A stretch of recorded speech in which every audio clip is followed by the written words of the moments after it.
Maintaining a steady pace, placing one foot in front of the other, trudging along as he'd done for the past 4 months, Sam felt the distance growing between himself and the creek. A crisp breeze came down from the mountain, and Sam took in a slow breath, smiling at the scents of earth and pine. Minor hunger pains frayed the edges of the meditative vacuum in his mind, but he chose to ignore them. Almost all hikers traversing southern Washington on the Pacific Coast Trail stopped for the night at their campground at Panther Creek. They would casually unload their gear, set up camp for the night, and sit around the nice fire. Perhaps they would invite some neighboring campers to join them, campers who would not hesitate to accept. There's something about being in nature, and especially the remote outdoors, that serves to quickly dissolve the strangeness between strangers. That some ethereal something inspires the unspoken code of the hikers. We are in this together. We look out for each other. And though we may never see one another again, we are nevertheless a kind of family. Sam gently urges his thoughts away from the campground and its temporary denizens, reorienting his focus on the climb before him. It's not that he was immune to the kinship felt between hikers. In fact, he'd very much enjoyed countless communal campfires himself, since he'd set out for Mexico in April. However, Sam had woke up early on this particular morning, feeling especially rested and alert, and, harrying his pace throughout the day, found that was he was easily the first to arrive at Panther Creek by mid-afternoon.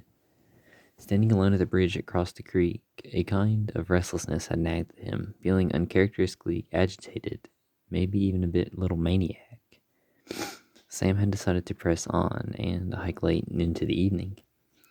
Looking up at the uniform gray sky, he dropped his trekking poles and unbuckled his chest strap of his harness, setting his pack in the middle of the worn trail. He took off his boots, pulled on his thermal pants and an extra pair of socks, and stuffed his jacket into the bottom of his pack for easy access. The rain might come soon, but he intended to stay cool as long as possible as he ascended the steep, zigzagging trail ahead. The second he heard or felt the first drops, he would just quickly grab his jacket and maybe look for a serviceable place to tent up. The ascent was harder on him than he anticipated. 4 months of hiking had left Sam lean, his calves plump and solid like softballs, and his lungs operated at peak efficiency, but the air thinned as every step took him higher, and he had already set a furious pace throughout the day. Although Sam remembered that he had foolishly neglected to eat dinner, he took a candy bar from his pocket and unwrapped it, taking a small bite. He was almost to the next switchback when he was startled by a cracking sound somewhere above him. A tree broke free from its base and toppled through the branches of the adjacent pines. He stood frozen for a moment, his jaw slack as he listened to the absolute silence that followed. His trance was broken when a stream of jewel, mingled with chocolate and caramel and bits of peanut, trickled from the corner of his mouth. He chuckled at himself and wiped his chin, stepping forward once more. Soon he was at the point of the switchback, and Sam felt a wave of elation to see that his switchback sported an apron, a small patch of level ground that he could use as an impromptu rest area. He grunted a sigh of relief as he shoved the empty wrapper into his pocket and stepped off the trail. Panting, Sam pressed his thumb and forefinger into the quick release buckle at his sternum, releasing the chest strap.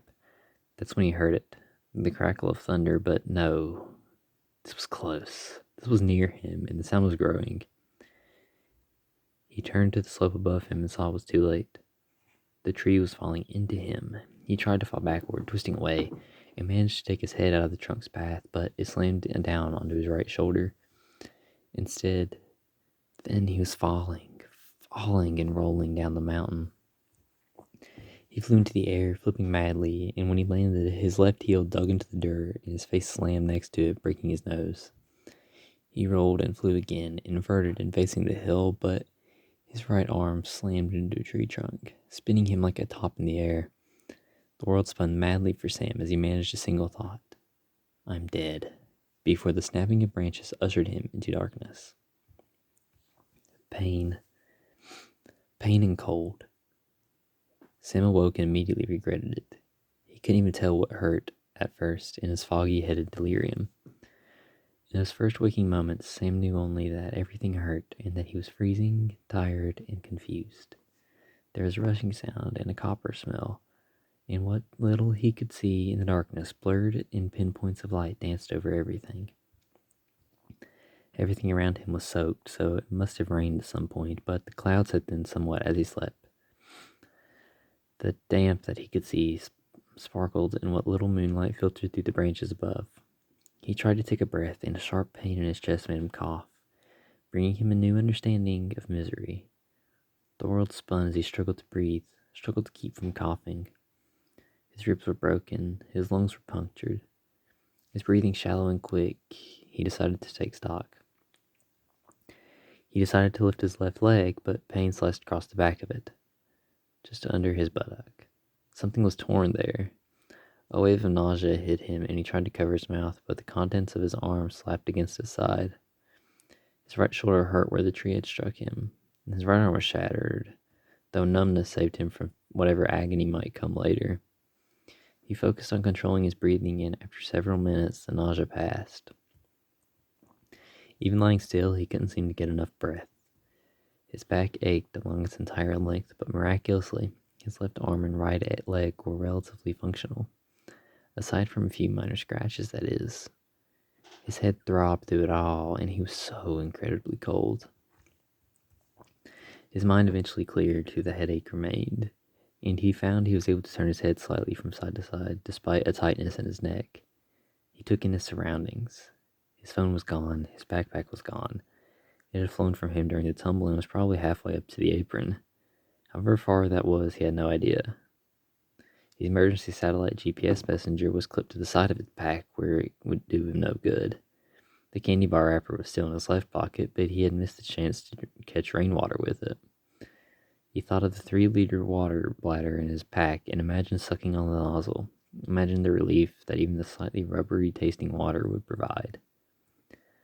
Sam imagined that he would be found if he was still alive by morning. Some ambitious early bird might make it to the apron, might take a break there, and maybe might look over the edge. If his pack hadn't fallen too far, this hypothetical savior might spot the pack and realize what had happened, and they could possibly get to help him where they could save his life. Maybe, might, possibly, but not likely. Sam realized he would probably die here amidst the pines. He wouldn't last long enough to starve to death, that was certain, but the cold would surely get to him before the dehydration. His jacket was still in his pack, so that was it. He would die of exposure right here, alone. The damp diffused the smell of the area. The same scents he'd so relished throughout the trek had lost a charm and inspired no comfort. Beyond the smells of his own blood and body odor, he was awash in the bouquet of coniferous rainforest. Earth and pine, of course, and a slight tinge of rotting undergrowth. The wind continued to hiss through the crowns and branches of the tree, but there was a new sound in the rest. A slow, pulsating hiss came from somewhere off to his left. Anxiety crept into his chest, and his heart began to pound. Sam continued to listen, trying to hold himself still, his joints stiff and his muscles cramping, but he couldn't stop the trembling. He realized the sound was getting closer, but he couldn't spot the source. Something low to the ground and moving steadily toward him. It kept getting louder, then the rhythmic rustle quickened, and then there it was. From a distance, the creature looked like a long black sleeping bag. It was moving straight for Sam, and though 10 feet of it had come into view, it had not yet revealed its entire length. A 2-foot width split into its bulbous 4 or 5 feet through the rear. It was black as ink, glistening mottled brown along its back like a leech. A giant leech. "Hey," he cried out. "Get away, go away." But his voice was weak, hoarse, and it lacked conviction. The creature took no notice anyway. It continued to approach, undulating towards him. Sam tried to sit up, but immediately fell back, overwhelmed by pain and exhaustion. He slapped at the thing's head, but it rose up out of reach, wavering drunkenly. Its mouth opened, revealing concentric rings of sharp teeth and multiple sets of thick fangs in the center. More akin to the mouth of a lamprey eel, that is. Sam sobbed and tried desperately to push at the body, but his efforts were futile. No, sobbed Sam, and the creature fell upon his face. A powerful suction pulled the entirety of his head into the gaping maw. His jaw and neck exploded with sharp agony as dozens of dagger-like teeth embraced him into a powerful grip. The inner fangs seized him by the skull as the teeth released, extended, and reattached farther down, around his shoulders and clavicles. Sam was suffocating at the fangs, and his head was pulled deeper in. His face was suddenly awash with the powerful bite, burning his scalp, his face, his eyes. He vomited, his sick bursting from his mouth and nose, dripping from the perforations in the neck, mingling with the creature's digestive juices. His melted scalp and eyelids, as well as the tip of his nose, sloughed away from his head as he was eaten alive. His whole body clenched in pain and fear. Sam's mind had gradually dimmed to that primal simplicity reserved for a prey animal in its final moments. The dim light of his consciousness vaguely begged for the end to hasten, and a moment later, Sam was gone.